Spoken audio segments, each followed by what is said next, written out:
Reading from Al Ramsawak's Folklore Stories of Trinidad and Tobago. Papa Cuchon, the Devil's Pig.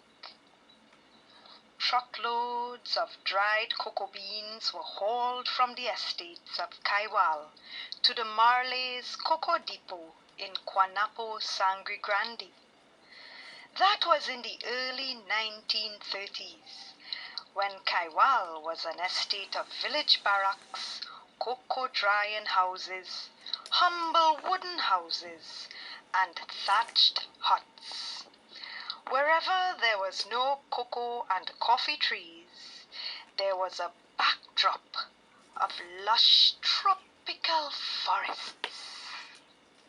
The dark mystery of nightfall brought out the sleepy, droning hoots of the owls, mixed into the seemingly mournful cries of other beasts. Those sometime hideous cries were said to be that of evil spirits, subhuman and supernatural calls.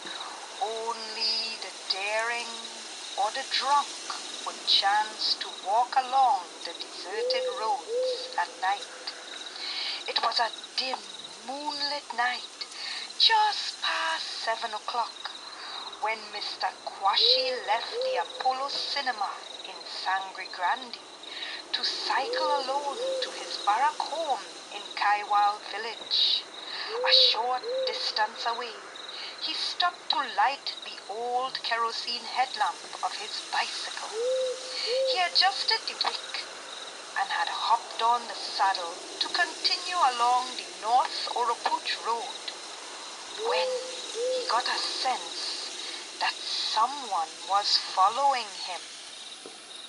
He looked back but saw no one. He whispered, "Man, I's a man. I afraid no jumbie." He took in a deep breath and continued. Many miles later, he turned at the junction into the Kaiwal Road and into the dense darkness of the forest and cocoa plantation. As he rode up a slight incline, he felt that he had to pedal with much unusual force. Midway up the incline, he heard a loud cough.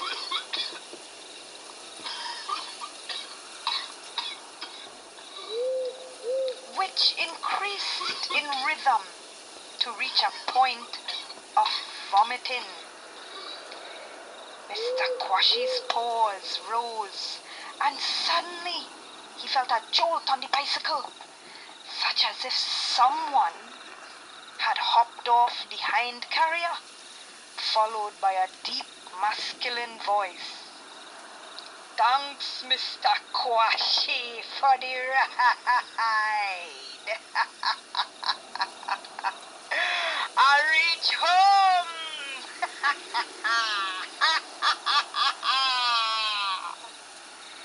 The horror-struck man pedaled away at full speed until he reached a steep hill where he was forced to dismount his bicycle and push it uphill, still in the grips of the ghostly rider event.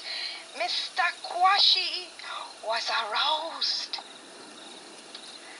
by the grunting of a pig in the roadside bushes.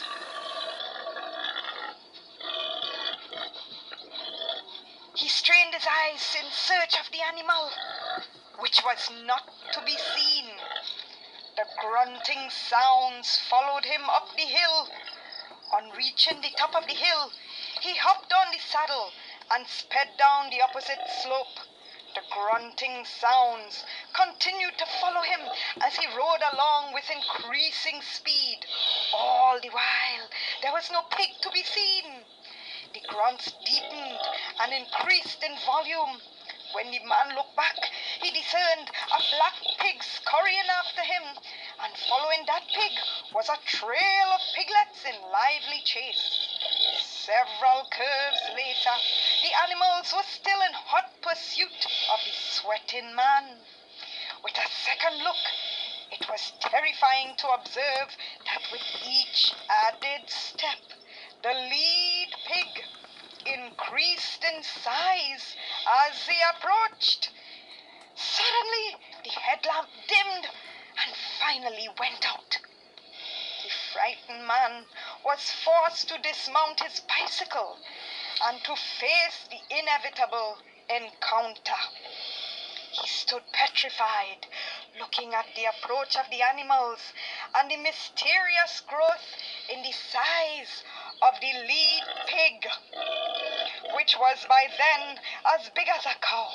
Its grunt was deep and loud.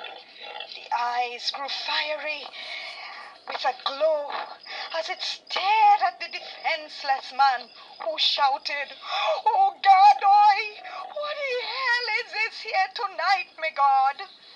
To add to his fear and horror, the giant pig spoke in a hoarse human voice.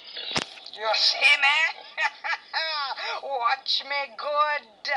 I is no ordinary pig. It's Papa Cuchon, the devil's pig, the father of all pigs. I come to take you. You feel that you is money? But let me tell you straight, if you know what is good for yourself, you better don't travel on this road in the night again. You go keep your tail inside like everybody else." Moments later, a flicker of light flew out of its breath and soon blazed into a huge flame of blinding intensity, following which the flame and pig, Papa Cuchon, with the litter of pigs, vanished. Seconds after, the crashing of a tree was heard on both sides of the roadway. The horrified man fell comatose on the ground and remained there, where early cocoa workers on their way to the fields found him the very next morning.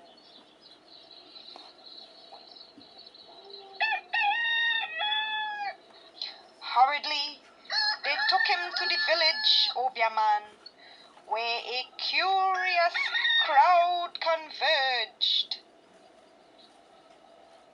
as they heard of the unfortunate encounter with Papa Cuchon, while the Obiaman performed his rituals to counteract the evil effects.